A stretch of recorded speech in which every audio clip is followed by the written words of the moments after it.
ఈ గ్రామ పంచాయతీ కార్మికులకు కూడా మేము మనుషులమే, మేము కూడా తిండే తింటాము. మిగతా ప్రభుత్వ ఉద్యోగస్తులు లేకనే మేము కూడా తిండే తింటాము, అన్నమే తింటాం. మేము గడ్డి తిని బతకము. కాబట్టి మేము అన్నం తినాలంటే మేము బియ్యం కొనాలి, మేము అన్నం తినాలంటే మేము కూరగాయలు కొనాలి, మేము అన్నం తినాలంటే మేము మీలాక తిండి వస్తువులు కొనుక్కొని బతకాలంటే మాకు 6 నెలల నుంచి ఎక్కడ కూడా కిరాణం షాపుల్లో బాకీలు ఇవ్వడం లేదు, కిరాణం షాపుల్లో బాకీలు ఇవ్వడం లేదు, కూరగాయల దగ్గరికి పోతే ఖాతాలు ఇవ్వడం లేదు. మేము ఎట్లా అర్ధాకలితో బతుకుతా ఉన్నాం. కాబట్టి మాకు ఇప్పటికైనా ప్రభుత్వం ఆలోచన చేసి తక్షణమే బకాయి పడ్డ వేతనాలు ఇవ్వాలి.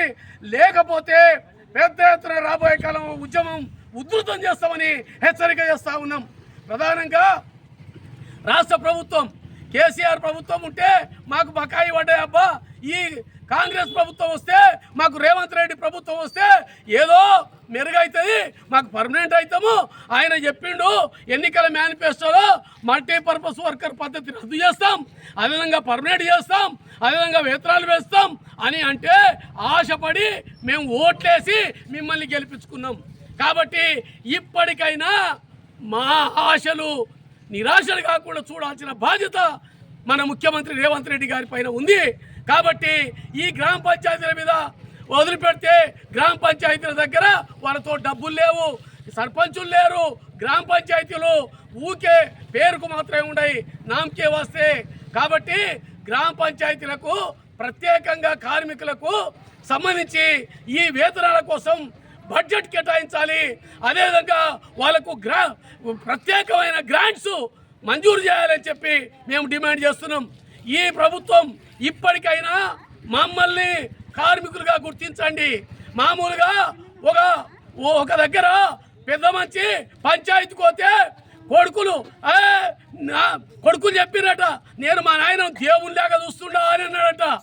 దేవుళ్ళలాగంటే ఏందిరా మీ నాయన దేవుళ్ళలాగా చూస్తున్నాడంట, నీవేమో ఇట్లా చెప్తున్నావు అని చెప్పారంటే, అవును సారు మా నాయనను నన్ను నా కొడుకులు దేవుళ్ళలాగానే చూస్తున్నారు, దేవునికి నైవేద్యం పెడతారు కానీ వాళ్ళే తింటారు, టెంకాయ కొడతారు వాళ్ళే తింటారు, నేను మాత్రము దేవుళ్ళలాగా కాదు, రాయిని కాదు, నేను మనిషిని కాబట్టి నేను తిండి తినాలే. నా కొడుకులు నా కోడలు నా మనవరాళ్ళు నా కళ్ళ ముందల పెట్టుకొని భోజనం చేస్తారబ్బా, నాకు తిండి ఇంత కూడా పెట్టరు. కాబట్టి మేము సచ్చేటట్టు ఉండవు, నన్ను బతికించండి అని చెప్పి వాళ్ళ తండ్రి చెప్పినట్టుగా ఈరోజు వీళ్ళను కూడా గ్రామ పంచాయతీ కార్మికులు ప్రజలే నా దేవుళ్ళు అంటున్నట్లు ఈరోజు దేవుళ్ళు లేక చూస్తున్నారో ఏమో. వీళ్ళు రాళ్ళు కాదు మనుషులు. కాబట్టి ఇప్పటికైనా జీతాలు వెంటనే ఇవ్వాలి, లేకపోతే పెద్ద ఎత్తున ఉద్యమాలు నిర్మిస్తాం. మీరు ఇప్పటికైనా ఆలోచన చేసి పెండింగ్ వేతనాలు వెంటనే మంజూరు చేయాలి, ఈ గ్రాంట్స్ ఇవ్వాలి, ఈ గ్రామ పంచాయతీలో ఇచ్చేయాలి. అదేవిధంగా మల్టీపర్పస్ వర్కర్ పద్ధతి పెట్టిండ్రు. ఎవరైనా ఒక మనిషి ఒకటే రకం పని చేస్తాడు. వాళ్ళు పోలీసు డ్యూటీ వేస్తారు, గ్రామ పంచాయతీ వాళ్ళు గ్రామ పంచాయతీ డ్యూటీ వేస్తారు. గ్రామ పంచాయతీలో కూడా నీళ్లు వాళ్ళే వదలాలి, డ్రైవింగ్ వాళ్ళే చేయాలి, వాళ్ళే మోరీలు తీయాలి, వాళ్ళే అన్ని పనులు చేయాలంటే ఇది ఎక్కడి సాధ్యము. కాబట్టి మల్టీపర్పస్ వర్కర్ పద్ధతి రద్దు చేయాలి. కేవలం ఒకటి మనిషికి ఒకటే పని చేయగలిగే సాధ్యమవుతుంది. ఇప్పటికీ గ్రామ పంచాయతీల్లో మీరు పెట్టిన మల్టీపర్పస్ వర్కర్ పద్ధతి వల్ల జీతాలు పంచుకుంటున్నారు.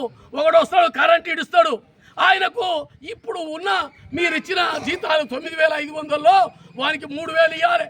కరెంటు వాడు రోజువారీగా ఇడుస్తున్నాడు కాబట్టి వారికి 3,000 ఇవ్వాలి. తర్వాత నీళ్లు సంబంధించి వదులుతాడు, డ్రైవింగ్ చేయడానికి రాదు, డ్రైవింగ్ సంబంధించి ఉన్నోన్ని పెట్టుకుంటే వానికి జీతం ఇవ్వాలి. ఈ పద్ధతిలో ఒకటే కార్మికుడికి 3 రకాల 4 రకాల పనులు చెప్తే మంచికి పంచుకున్నాక కేవలం 3-4 వేల రూపాయలు కూడా రావడం లేదు. మీరు ఇస్తున్నదేమో 9,500 అంటున్నారు, కానీ ఈ గ్రామాల్లో ఆ పద్ధతిలో రావడం లేదు. ఇక్కడ అంజనగిరి అనే గ్రామం ఉంది, అక్కడ అదే పరిస్థితి ఉంది. అప్పాయపల్లె గ్రామం ఉంది, వనపర్తి మండలంలో అదే పరిస్థితి ఉంది. కాబట్టి మేము ఏదో మాట వరుసకు చెప్పడం లేదు, ఆధారాలతో చెప్తున్నాం. కాబట్టి ఈ మల్టీపర్పస్ వర్కర్ పద్ధతి తెచ్చిన జీవో 51 సవరించాలి. అదేవిధంగా మున్సిపాలిటీ వాళ్ళు గ్రామ పంచాయతీలో ఒకటే పని చేస్తారు. మున్సిపాలిటీలో కూడా బోర్లు తీస్తారు, మున్సిపాలిటీలో కూడా నీళ్లు వదులుతారు, మున్సిపాలిటీలో కూడా ఈ కరెంటు వదులుతారు, వీధి లైట్లు వదులుతారు, మిగతా అన్ని పనులు చేస్తారు.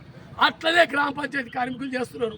పారిశుద్ధ్య కార్మికులు, water workers, electrician workers, driving workers ఈ పద్ధతిలో చేస్తే ఈ మున్సిపాలిటీ కార్మికులకేమో ఈరోజు 16,500, 17,000 సంబంధించి వేతనం 19,500 ఈ పద్ధతిలో వేతనం ఇస్తున్నారు. వీళ్ళు ఏం పాపం చేసిండ్రు? గ్రామ పంచాయతీ కార్మికులు ఏం పాపం చేసిండ్రు? అదే పని చేస్తున్నారు. కాబట్టి గ్రామ పంచాయతీ మున్సిపల్ కార్మికులు ఒకటే విధి. కాబట్టి వాళ్లకు జీవో నెంబర్ 60 ప్రకారం వేతనాలు ఇవ్వాలని డిమాండ్ చేస్తున్నాం. లేకపోతే పెద్ద ఎత్తున ఉద్యమాలు నిర్మిస్తామని చెప్పి హెచ్చరిక చేస్తూ ముగిస్తున్నాం.